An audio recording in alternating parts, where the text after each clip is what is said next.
સુરતમાં ફૂડ પોઈઝનિંગની ઘટનાઓ બાદ સુરત મહાનગરપાલિકા અને આરોગ્ય વિભાગ એક્શનમાં આવ્યો છે. શહેરના તમામ ઝોનમાં હોટલ, રેસ્ટોરન્ટ અને ઢાબાઓમાં સઘન ચેકિંગ હાથ ધરવામાં આવ્યું છે. એક જ દિવસની કામગીરીમાં 300 હોટલ, રેસ્ટોરન્ટ અને ધાબાની તપાસમાં કરવામાં આવી છે, જેમાં 7 સંસ્થાઓને તાત્કાલિક બંધ કરવામાં આવી છે. સુરત શહેરમાં નાગરિકોના આરોગ્ય સાથે ચેડા ન થાય તે માટે સુરત મહાનગરપાલિકાના આરોગ્ય વિભાગ દ્વારા સઘન ચેકિંગ હાથ ધરાયું છે. શહેરના તમામ ઝોનમાં કુલ 300 હોટેલ, રેસ્ટોરન્ટ અને ઢાબાઓની તપાસ કરવામાં આવી હતી, જેમાં 223 હોટેલ, રેસ્ટોરન્ટ અને 77 ઢાબાનો સમાવેશ થાય છે. ચેકિંગ દરમિયાન ખાદ્ય પદાર્થોની ગુણવત્તા, સ્વચ્છતા, ફૂડ સેફ્ટી એક્ટના નિયમો, FSSAI લાયસન્સ, કર્મચારીઓના મેડિકલ ફિટનેસ સર્ટિફિકેટ, પાણીની શુદ્ધતા તેમજ કાચા માલની ગુણવત્તા સહિતની બાબતોની તપાસ કરવામાં આવી હતી. આ કામગીરી દરમિયાન કુલ 765.1 કિલો અખાદ્ય ખોરાકનો જથ્થો નાશ કરવામાં આવ્યો છે, જ્યારે નિયમોના ભંગ બદલ 149 નોટિસો ફટકારવામાં આવી છે અને 7 હોટલ, રેસ્ટોરન્ટને તાત્કાલિક બંધ કરવામાં આવ્યા છે. તદુપરાંત આ કાર્યવાહી દરમિયાન કુલ ₹4,95,100 રૂપિયાનો વહીવટી ખર્ચ વસૂલ કરવામાં આવ્યો છે.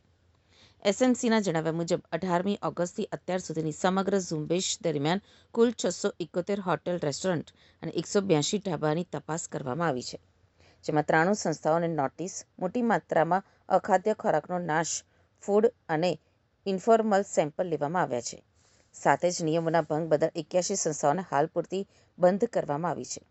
મહાનગરપાલિકાએ હોટલ, રેસ્ટોરન્ટ સંચાલકોને સ્પષ્ટ ચેતવણી આપી છે કે નાગરિકોના આરોગ્ય સાથે ચેડા કરનાર અથવા ફૂડ સેફ્ટીના નિયમોનું ઉલ્લંઘન કરનાર સામે કડક કાર્યવાહી કરવામાં આવશે. સાથે જ તમામ ખાદ્ય વિક્રેતાઓને ગુણવત્તા, સ્વચ્છતા અને પ્રમાણપત્રોના નિયમોનું ચુસ્તપણે પાલન કરવા, કિચનમાં સ્વચ્છતા જાળવવા તેમજ સ્ટાફની હાઇજીન અને મેડિકલ ફિટનેસ સુનિશ્ચિત કરવા સૂચના આપવામાં આવી છે.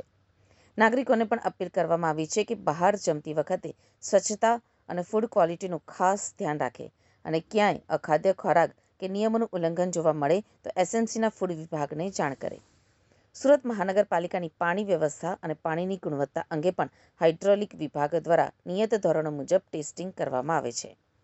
તાજેતરની ફૂડ સેફ્ટી કાર્યવાહી અંગેના અહેવાલોમાં પણ સુરતના હોટલ, રેસ્ટોરન્ટમાં વ્યાપક ચેકિંગ અને નિયમ ભંગ સામે કાર્યવાહીનો ઉલ્લેખ થયો છે. જી સર, આપનું નામ ને કાલે કઈ પ્રકારની કાર્યવાહી રહી?